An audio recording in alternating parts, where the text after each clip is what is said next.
विधायक जी, सबसे पहले तो आपका बहुत बहुत स्वागत है हमारे साथ। सुशील भाई, बहुत बहुत शुक्रिया। आपने शुक्रिया कहीं, इसी से खबर मेरे दिमाग में आ रही है। मैं कई लोगों से मिला और अमूमन जिस इलाके में आप कहते थे जब चुनाव में जाते थे कि इस इलाके में मैं पला बढ़ा हूँ, न्यू पालम बिहार का एरिया, मैं जीत कर आऊँगा, सबसे पहले यहाँ काम करूँगा, इनके मुद्दों को सॉल्व करूँगा।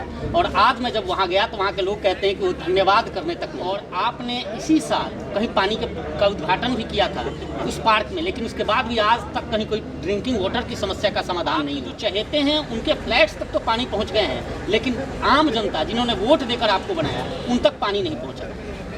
मेरे चहेते का एक आध का नाम बताओ जरा। आपने भ्रष्टाचार को लेकर भी बहुत सारी शुरुआत से आप लड़ाई लड़ते रहे और आपके इलाके में, चूंकि ये सवाल इसलिए भी अहम है कि आप उस इलाके के विधायक हैं, कम्युनिटी सेंटर का मुद्दा उठा था या कई ऐसे जो काम होते हैं तो उसका मुद्दा उठा और जिसमें यह देखने को मिला कि कहीं ना कहीं करप्शन हुआ। लोगों की थोड़ी शिकायत है, अब उसको आने वाले टाइम में मैं पूरी करूँ। आरोप है कि जो लोग भी आपके प्रतिद्वंदी थे, जो कहीं ना कहीं ख्वाब पाले थे कि वो विधानसभा लड़ेंगे, आपके खिलाफ जाएंगे, और आपने उनके खिलाफ मुकदमे, उन्होंने अपनी आवाज़ उठाई तो आपने उनके खिलाफ मुकदमे दर्ज करवाने शुरू कर दिए।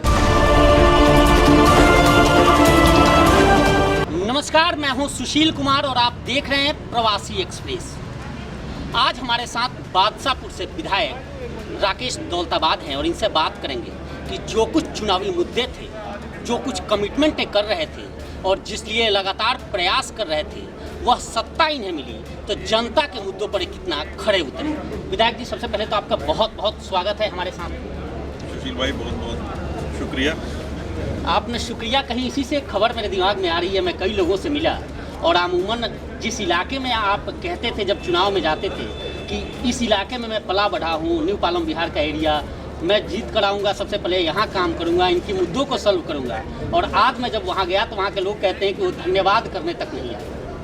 पहली बात तो लोग बाग न्यू पालम विहार के, आप शायद कि पता नहीं किससे मिल लिए।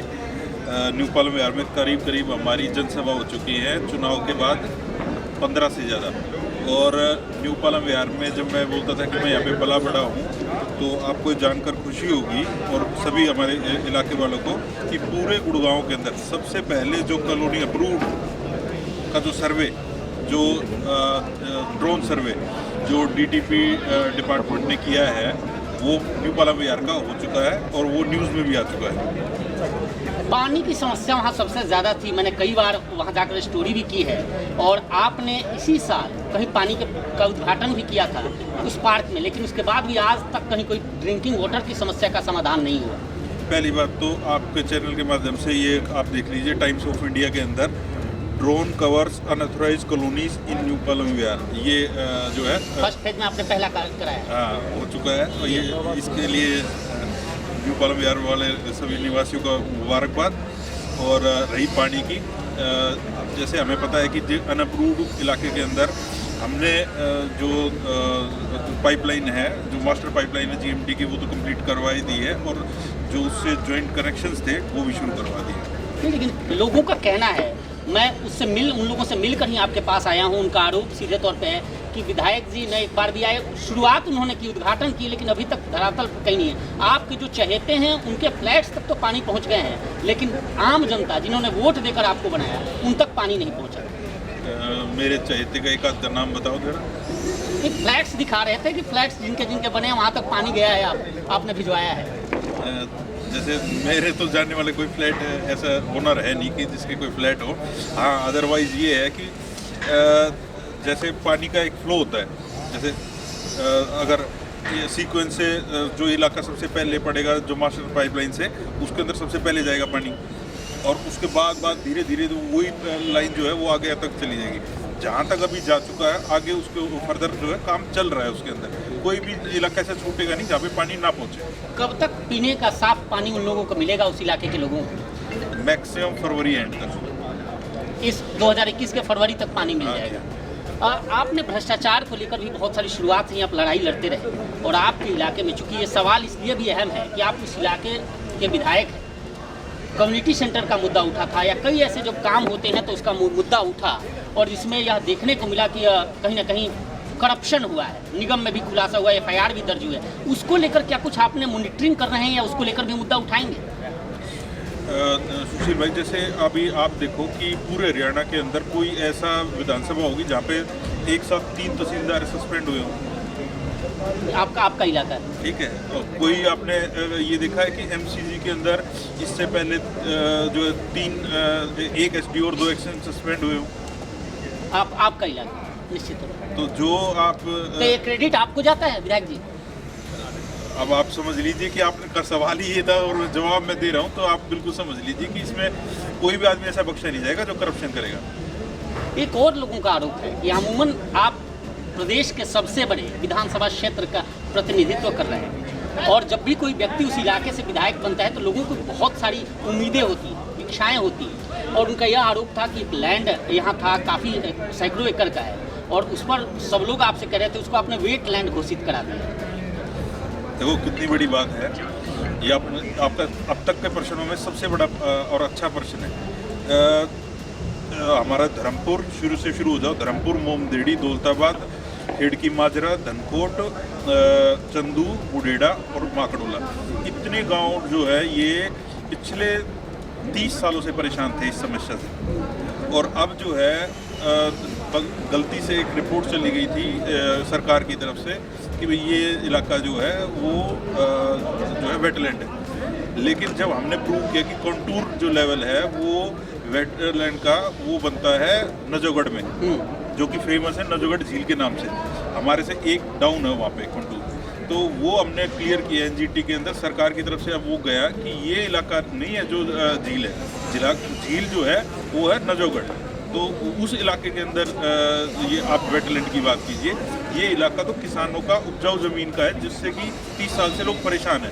तो इस वजह से अब सरकार ने पहली बार 30 सालों के अंदर ये रिपोर्ट भेजी है, और वो पूरा का पूरा सर्वे वगैरह करके देवेंद्र सिंह जो हमारे ACS हैं उनके चेयरमैन के अंडर ये रिपोर्ट एनजीटी को सबमिट कर दी। लोग कहते हैं, जब हम लोगों के पास जाते हैं तो कहते हैं कि विधायक जी पहले आते थे, विधायक बन गए, अब उनके कुछ लोग हैं जो आकर उनके नाम पर मनमानी करते हैं, उनको परेशान करते हैं और उनकी बातें नहीं सुनते, भेदभाव करते हैं। सुशील भाई, जैसे अभी आपका इंटरव्यू शुरू होने से पहले ही आपने एक बात बड़ी अच्छी बोली थी कि भाई आप हमेशा लोगों से घिरे रहते हैं। कल भी आप आए थे तो कल भी आपने देखा कि बहुत सारी पब्लिक, तो उस आदमी के पास जो 2 साल का भी कम पीरियड नहीं होता कि जब लोगों को पता चल जाए कि ये आदमी भेदभाव करने वाला है। जब भेदभाव नहीं करने वाला है तभी आज से आदमी लगातार आते ही जा रहे हैं और बढ़ते ही जा रहे हैं। नहीं, एंटी इनकम्बेंसी होता है, लेकिन आप अभी 2 साल में ही जिस तरह से विरोध हो रहा है, जिस तरह से नाराजगी है लोगों के बीच, हालांकि यहाँ भीड़ है, मैं देख रहा हूँ, हमारे दर्शकों को भी बता दूं कि यहाँ काफ़ी भीड़ है, लोग आ रहे हैं, लेकिन उसके बावजूद भी आपकी एंटी इनकम्बेंसी जो 5 साल में अमूमन होती है वो 2 साल में ही शुरू हो गई। इसके पीछे क्या रीजन है? जैसे आप समझो कि जो नॉन अप्रोचेबल आदमी है, आप एक समझिए कि 100 में से नंबर मतलब कि किसी की गलती कब पकड़ी जाएगी?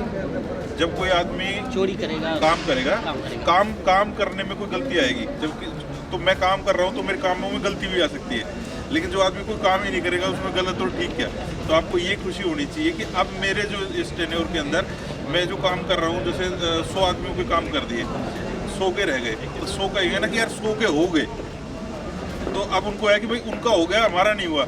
तो ये एक फैक्टर जरूर है, लेकिन क्या है कि इस मेरे जो 2 साल के टेन्योर के अंदर 1.5 साल से ज़्यादा का समय जो है वो कोरोना का रहा, और इसमें मतलब कि इसमें पूरे वर्ल्ड के अंदर ही मैं तो क्या बहुत सारी चीज़ें रुकी सी गई थी।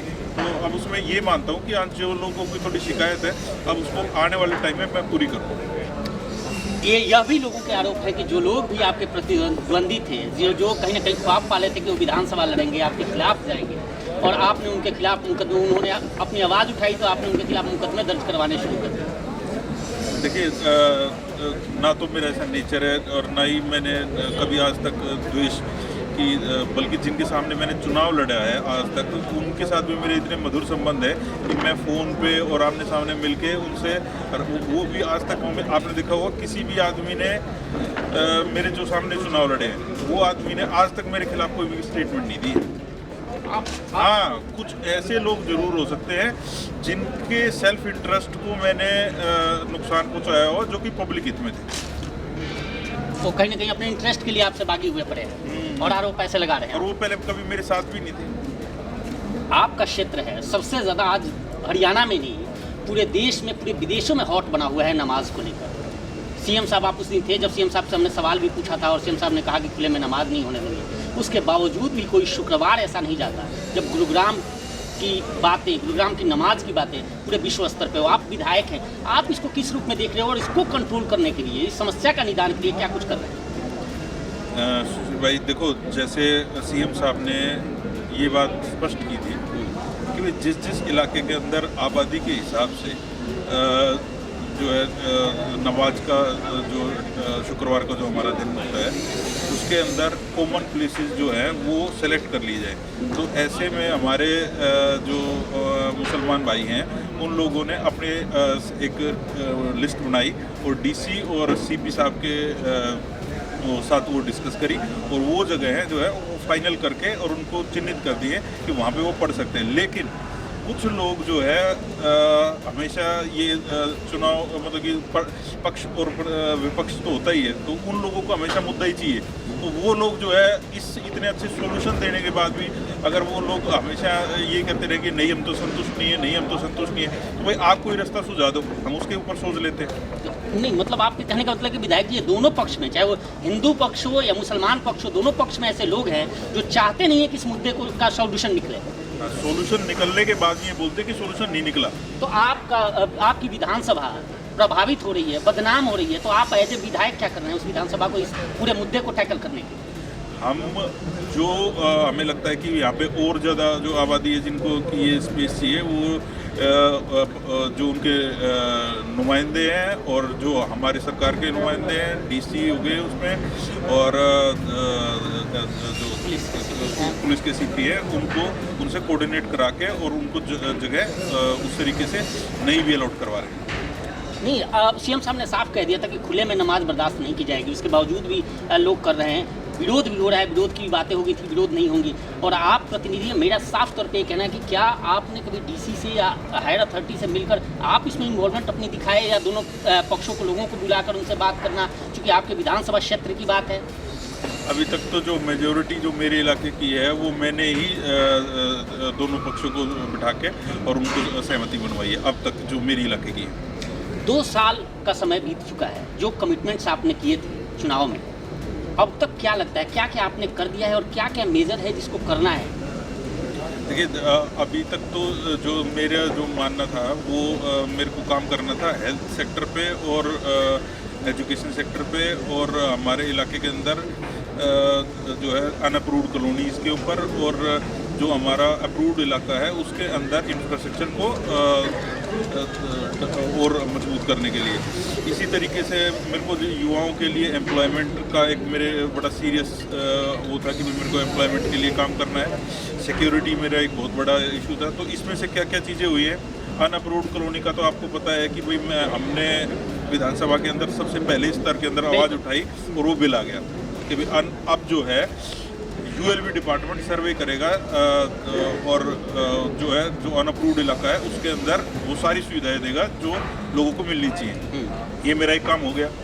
दूसरा, आपने देखा होगा कि भाई जो हमारा GMDA का एरिया था वहाँ पे पहले जो इससे पहले वाले टेन्योर के अंदर पैसे आके और वापस भी बहुत सारे चले गए, लेकिन अभी 200 करोड़ से भी ज़्यादा का जो है सिर्फ मार्च तक का मैंने बजट पास करा लिया है, जिसके अंदर की सभी मास्टर जो काम है वो कंप्लीट होंगे। आपने देखा होगा कि 2 उद्घाटन तो सीएम साहब कर ही चुके हैं, जो हमारे न्यू गुड़गांव के अंदर पानी की पाइपलाइन का, उसमें तो आप ही, तो वो दोनों के दोनों। अब तीसरा जो है उसकी भी डेडलाइन जो है वो मार्च है। पूरा गुड़गांव का एक भी ऐसा इलाका नहीं बचेगा जहाँ पे पानी ना पहुँच पाए। अब रह गया हमारा एजुकेशन एजुकेशन के अंदर हम ज़्यादा काम इसलिए नहीं कर पाए क्योंकि स्कूल जो है वो कोरोना की वजह से हर टाइम जो है वो जैसे ही हम उसके ऊपर कुछ काम करने जाते, क्योंकि ये है टीचर्स के, स्टूडेंट्स के, सबके साथ मिलके, और तब लेकिन हमने अभी इंफ्रास्ट्रक्चर के लिए CSR से 10 करोड़ रुपए की जो है अपने स्कूलों का इंफ्रास्ट्रक्चर मजबूत, वो 10 करोड़ रुपए की अप्रूवल ले लिए। तो अभी हम इस नए साल के 1 तारीख तक सब स्कूलों के अंदर क्या क्या कमियाँ हैं वो आइडेंटिफाई करके और वो काम भी शुरू करवा देंगे। सेम स्पोर्ट्स के साथ रहा, स्पोर्ट्स के अंदर भी हमारे स्टेडियम और लोगों को इकट्ठा ना होने की तो अब जो है लेकिन अब ये थर्ड वेरिएंट जो है इसके ऊपर क्या इसका इम्पैक्ट रहता है वो एक बार थोड़ा और इसके बारे में सोचना पड़ेगा हमें। आपने हेल्थ की बात कही, एक सवाल मेरे जहन में आ रहा है। अमूमन हम लोग देखते थे जब आप विधायक नहीं थे तो राकेश दौलताबाद के एम्बुलेंसेज बहुत चलते थे, और कोरोना में जब लोगों को ज़रूरत पड़ी तो आपके एम्बुलेंस सारे गायब थे। देखिए हमारे यहाँ पे ना एक रजिस्टर मेंटेन होता है एम्बुलेंस का, वो रजिस्टर है हमारा करीब 16-17 सालों से वो रजिस्टर चले आ रहे हैं, मतलब कि एक भर जाता है फिर दूसरा। आप एक बार उस रजिस्टर को चेक करें और उस रजिस्टर में देखिए कि कोरोना के समय में कितने लोग जो है वो, बल्कि मजे की बात कोरोना के टाइम पे सिविल हॉस्पिटल के अंदर जो है मेरी एम्बुलेंस चली, मतलब कि जो सरकार की थी लेकिन क्या हुआ कि लोगों को ज़्यादा एम्बुलेंस की ज़रूरत पड़ रही थी, तो सिविल हॉस्पिटल में भी ड्राइवर भी मेरा, पेट्रोल भी मेरा और गाड़ी भी हमारी परिवर्तन संघ की। तो वो तो कोरोना के समय में तो फुल टाइम हमने जनता के लिए जो है 24 घंटे के लिए दे दी, क्योंकि एकदम से ये महामारी आई तो सरकार के पास भी एकदम से सारी चीज़ें, तो मैंने अपनी पर्सनल जो वो था वो भी सिविल हॉस्पिटल को दे दिया था। बिल्कुल, बहुत बहुत धन्यवाद। एक सवाल और जहन में चलते चलते मैं वही पूछ लूँ, आप जब विधानसभा जीते थे और जो हालात बने थे राजनीतिक हालात, तो उसमें ये नहीं लग रहा था कि आप यहीं इतने में ही खुश हो जाएंगे, एज ए चेयरमैन बन के ही खुश हो जाएंगे? लग रहा था कि ज़रूर हरियाणा सरकार में साझेदारी आपकी होगी, आप तो उसको लेकर कितनी संतुष्टि है आपको और क्या लग रहा है? देखिए साहब, मैं बड़ा संतुष्टि रखने वाला आदमी हूँ, तो ना तो मेरे को मंत्री वगैरह और चेयरमैन की जो बात कर रहे हैं, आप एक बार एग्रो इंडस्ट्रीज़ को देखिए। मेरे से पहले एग्रो इंडस्ट्रीज़ जो है वो कहाँ से कहाँ नीचे आ गई थी, और अब मेरे चेयरमैन बनने के बाद भले ही कोरोना का समय था, इतनी स्पीड से एग्रो इंडस्ट्रीज़ के अंदर पूरे के पूरे हरियाणा के अंदर 2000 स्टोर खोलने का प्रपोजल पास होके और ग्राउंड पे दुकानें भी खुल गई हैं। आप एक बार, और उन दुकानों पे आप भीड़ देखिए जाके, जो एम्प्लॉयमेंट, सेल्फ एम्प्लॉयमेंट जो है, जो मेरा सपना था वो मैं जो है 100 के आसपास तो दुकानें खोल ही चुका हूँ। 2000 दुकानें इस पहले फेज में और फिर 5000 और, तो इतना बड़ा रोजगार जो है वो। और आप ये देखिए अभी ट्विटर पे जाइए, सीएम साहब की पोस्ट देखिए, उसके अंदर स्पेशल हमारे जो कॉरपोरेशन है, इतनी सारी कॉरपोरेशन में सिर्फ एक मेरी जो जिसमें मैं चेयरमैन हूँ एग्रो इंडस्ट्रीज़ का, उसकी ही पोस्ट सबसे ज़्यादा तारीफ की हुई है। राव साहब और सीएम साहब की जो स्थिति है सबको पता है, आप उनके बीच में हो, उस इलाके से आप विधायक हो, बहुत सारी जिम्मेदारी, इन दोनों के जो सामंजस्य उसमें आप कहाँ हो और किस तरह से, क्या कहीं ऐसा तो नहीं लगता कि आपके साथ भी ऐसा ही कोई भेदभाव या कुछ ऐसा चल रहा है? और सब कौन? राव इंद्रजीत का जिक्र कर रहा था और मुख्यमंत्री की बात कर रहा था मैं। देखिए आप बीच में है। नहीं, वो मुख्यमंत्री हैं, वो केंद्रीय मंत्री हैं और मैं हूँ विधायक, तो मेरा और उन लोगों का तो आपका इलाका है और डेवलपमेंट की बात की जाती है तो बादशाहपुर विधानसभा क्षेत्र पर सबकी निगाहें होती है, और दोनों के संबंध आपसे भी नहीं छुपे हैं। कई मीटिंग्स में मैंने भी आपको देखे, इन दोनों के साथ भी देखे हैं, तो आप इन दोनों के बीच में किस तरह से कड़ी का काम कर रहे हैं, क्योंकि आपके क्षेत्र के डेवलपमेंट की बात आती है तो? नहीं, लेकिन पर्सनल में भेदभाव तो मेरा कभी किसी से रहा ही नहीं।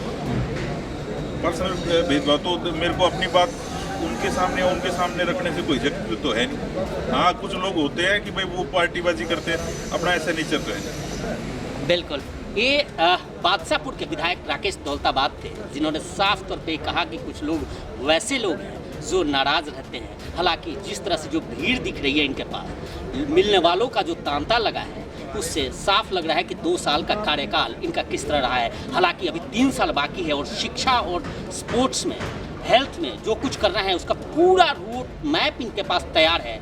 और अब जब थर्ड वेरिएंट जो कोरोना का है उसके बीतने के बाद उम्मीद है कि विधानसभा में ये अपने क्षेत्र के मुद्दों को रखेंगे, और बादशाहपुर के डेवलपमेंट को लेकर जो इन्होंने ठाना था, जिस तरह से ट्राई कर रहे थे, अब इन्हें सत्ता मिली है और हमें भी उम्मीद है कि अपनी उम्मीद पर, जनता की उम्मीद पर और अपनी बातों पर खरा उतरेंगे।